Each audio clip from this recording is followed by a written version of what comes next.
अखिल भारतीय संत समिती जी सनातन विचार परंपरेतील 127 संप्रदायांचं एकत्रितपणे हे संघटन आहे आणि त्यांनी कुंभमेळ्याच्या पार्श्वभूमीवर नाशिकमध्ये आपली बैठक घेतली। त्या बैठकीमध्ये मी आज आलो होतो। 2 दिवस ही बैठक या ठिकाणी चालली। विविध विषयांवर जी काही चर्चा आली त्यातला एक निश्चितपणे विषय हा निर्मल गोदावरीचा विषय होता आणि आपण काय काय करतोय कुंभाच्या निमित्ताने हे मी या बैठकीमध्ये साधू संतांनाही लक्षात आणून दिलं।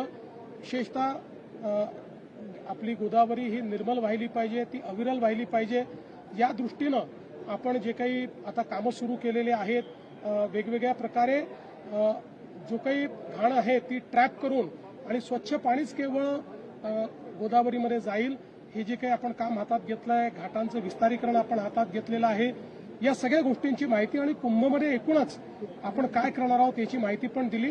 आणि मी त्यांना विनंती देखील केली की कुंभमध्ये हा कुंभ काही सरकारचा कुंभ नाही, हा आमचा कुंभ नाही, हा साधू संतांचा आणि आखाड्याचा कुंभ आहे।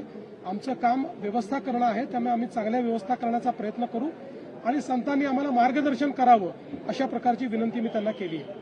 सर, या संपूर्ण कुंभमेळ्यामध्ये ज्या पद्धतीने प्रयागराजमध्ये अनेक रोगी बाबा आलेले होते, अशा लोकांवरती कारवाई करण्याची आणखीन एकदा मागणी आजच्या बैठकीत झालेली आहे। नाही, निश्चितपणे साधू संतांनी एकतर ज्या प्रकारची कारवाई महाराष्ट्र सरकारने गोंधूबाबांवर केली त्याचं सगळ्यांनी अभिनंदन केलेलं आहे।